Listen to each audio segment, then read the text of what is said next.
may rin sa mga speedy na underbone gaya ng sniper o kaya naman ng raider, kaya lang masyadong mahal sa'yo yung presyo nila. Paano kung sabihin ko sa'yo na mayroon ng kayang sumabay na halos kalahati lang ang presyo, pero sa performance ay talaga nakikipagsabayan? Silipin natin ngayong araw ang RUSI Flash 150X.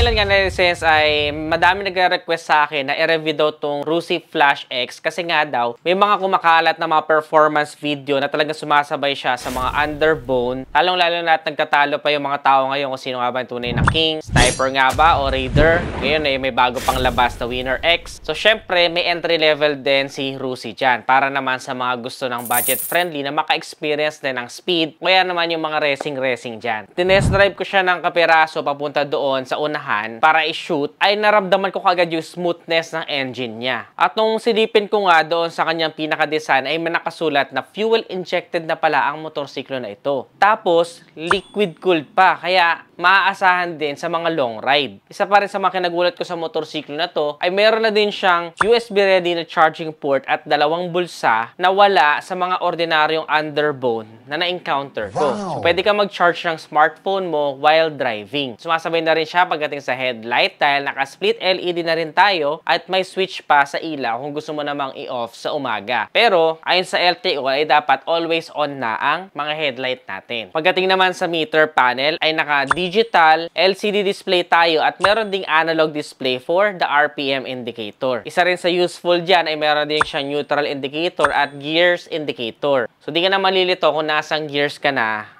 at tansya-tansya or kapaka lang. Not to mention guys, napakaganda rin pala ng tunog nito ha. Sound check natin. Okay guys, sound check natin syempre.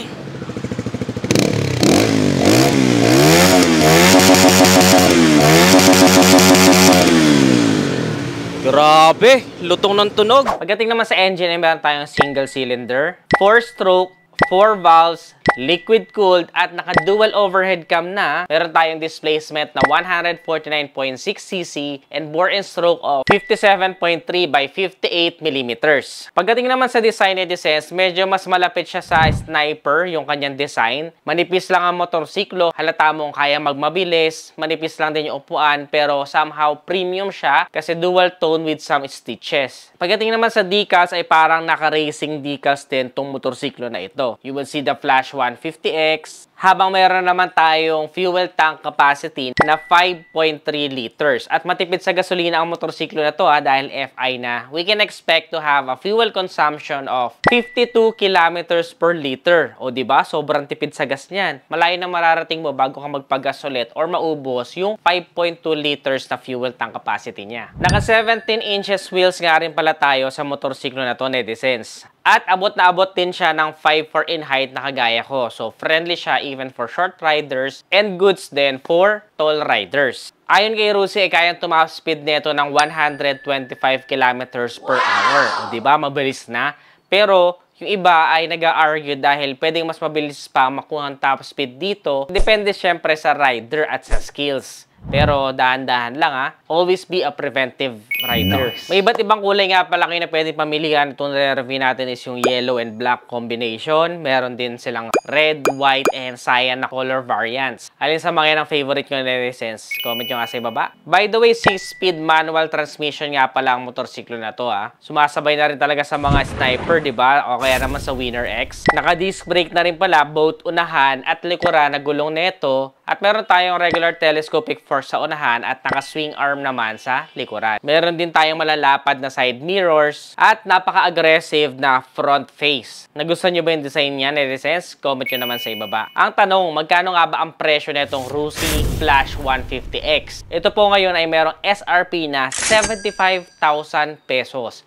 Para doon sa mga ino-offer niyang specs and features, sobrang siksik at liglig na yan. Syempre, magkakatalo na nga lang sa quality at durability. Yun ay magpapatunay na lang ay yung mga owners nito na kasalukuyan ay napakarami na ang initial na bumili at nagkaroon na nga sila ng mga groups and forums na pwede nyong salihan so that you can do your own research kung talagang reliable nga ba itong si RUSI Flash 150X. Only time will tell. And yung mga personal experiences ng mga users. Kung pupunta ka naman sa casa, magda-down payment ka lang dito ng 4,000 and then magma-monthly ka for 3 years ng 3,400.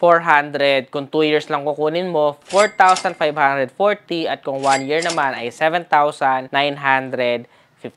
At may rebate pa yan na 300 kung on time ka nagbabayad. At yan ang netizens ang isa sa mga pantapat ni Rusi pagdating sa mga racing underbone category na kayang magmabilis, liquid-cooled, 4 valves, dual overhead cam, naka-digital na meter panel at isa lang sa mga kinalamang niya ay mayroon nga siyang bulsa at may USB ready na charging port, LED na mga ilaw, 17 inches wheels at 52 kilometers per liter na fuel consumption. Very promising, di ba? Para sa inyo netizens, bibili ba kayo netong Rusi Flash 150X? Sulit ba siya para sa presyo niya? Nagustuhan nyo ba yung looks niya? Comment nyo naman sa ibaba. Meron pa ba kayo ibang mga motorsiklo o sasakyan na gustong i-review natin next vlog? Comment your suggestions below. At pwede nyo kami i-visit dito sa aming Nedi Shop na located sa Santa Rosa, Laguna para magpakabit ng ating mga hybrid top box at K3 bracket. Pwede din kayong umorder sa amin online dahil meron kaming Shopee, TikTok, at Facebook page. Don't forget to give this video a thumbs up, subscribe. Again, this is Ne Adriano. Always keep it cool, ride safe always. Sound check natin. Raider at Sniper. Paano kung may kayang sumabay sa King of the Underbone na kalahati lang ang presyo? Silipin natin tong Rusi Flash 150X. So, nung nilabas ko siya babunta dito, dinrive ko ng kapiraso lang, ay nagulat na agad ako sa smoothness ng engine niya. At nung tingnan ko nga, FI na pala. Underbone siya. Split LED na ilaw na dito sa unahan. Meron din mga logo sa may bandang gilid. Flash 150X. Liquid cooled na. Dinaig pa yung Raider. 4 valves pa. Sound check natin.